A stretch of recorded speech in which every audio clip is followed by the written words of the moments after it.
नहीं करेंगे। अभी वो निर्णय हो गया है पार्टी में। चंचल सिंह जी का राघोपुर से करने के बाद तो आप कॉन्टेस्ट नहीं कर रहे हैं? नहीं कर रहे हैं। पार्टी ने निर्णय लिया है कि मेरे पास पहले से जो काम है इसी को अगर मैं पूरी तरीके से कर लूं तो काफ़ी है। तो अगर मैं चुनाव लड़ने जाऊंगा तो 2-4-5 दिन जो नुकसान होगा उससे जन स्वराज के कई प्रत्याशियों को नुकसान हो सकता है। इसलिए पार्टी लार्जर पार्टी हित में मुझे जिम्मेवारी दी गई है कि जो मैं काम कर रहा हूँ ये काम करता रहूँ। एंड आप कॉन्टेस्ट नहीं करेंगे बट पार्टी को एक सपोर्ट बिल्कुल, जो कर रहे हैं अभी जो काम कर रहे हैं वो करते रहेंगे। That was Prashant Kishore's statement given 2 days before the deadline for filing nominations for the Bihar Assembly elections. Kishore's statement gave his rivals a reason to target him. तो काहे के लिए आए थे? अगर लड़ नहीं रहे हैं तो ये पार्टी बनाया क्यों है? 1 साल से पैदल यात्रा कर रहे हैं तो लड़ने की हिम्मत नहीं है क्या? ये बड़े सवाल हैं। लड़िए, बताइए, जनता से समर्थन लीजिए। तो अगर आपने अपने नाम पे पार्टी बनाई है और प्रशांत किशोर पीके एक बड़ी चीज बन रहे हैं तो हिम्मत दिखाई, लड़िए, स्वागत है आपका। तो ये बड़ा आश्चर्य लगा कि आप लड़ क्यों नहीं रहे हैं।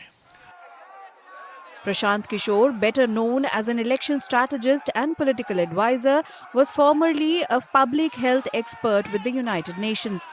He formed the Jan Suraj Party in October last year and this year decided to field candidates in 238 out of the 243 seats in the Bihar Assembly elections.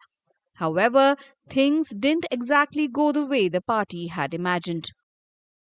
अब लोगों का विश्वास नहीं जीत पाए हैं तो इस पर पुनर्विचार करेंगे।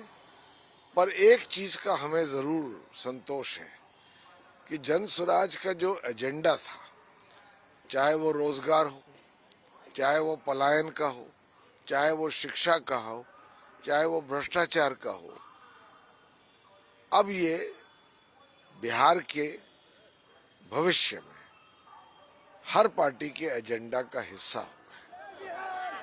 Nonetheless, political analysts credit him for raising issues that went beyond the usual political rhetoric. Prashant Kishor बहुत ही मेहनती और माइन्यूट ढंग से पॉलिटिक्स करने वाले हैं और उन्होंने जाति की पॉलिटिक्स और कम्युनल पॉलिटिक्स जो बिहार में 35 साल से राज कर रही है उसकी जगह एक नया डिस्कोर्स चलाने की कोशिश की।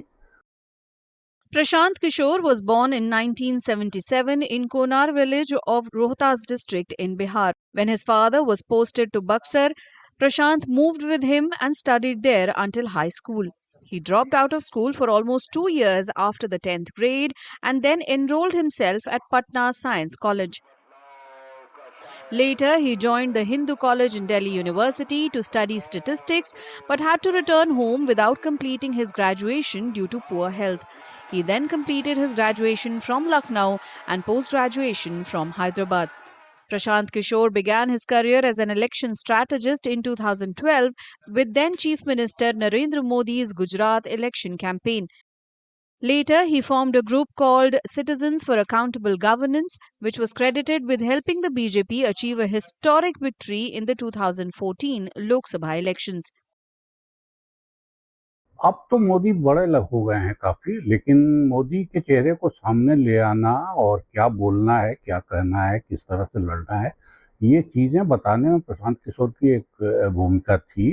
मोदी को याद करेंगे तो उस समय काफी बड़े बड़े चेहरे थे जिसमें आडवाणी और जोशी से लेके गडकरी तक के चेहरे थे, लेकिन आज की तारीख में वो सब पीछे हो गए हैं। तो इसलिए उस समय मोदी को चुनना, मोदी को आगे करना, मोदी के लिए मुद्दे तलाशना, ये प्रशांत किशोर ने किया और ये इसी के बाद उनकी इतनी चर्चा है और इतनी उनकी ताकत है।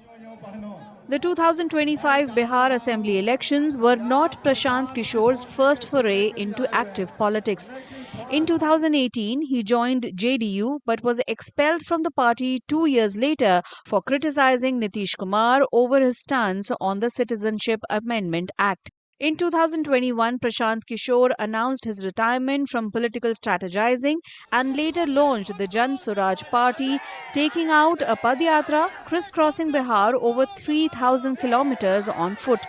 Kishore failed to leave a mark in the 2025 Bihar Assembly polls. He had famously proclaimed that if JDU won more than 25 seats, he would quit politics.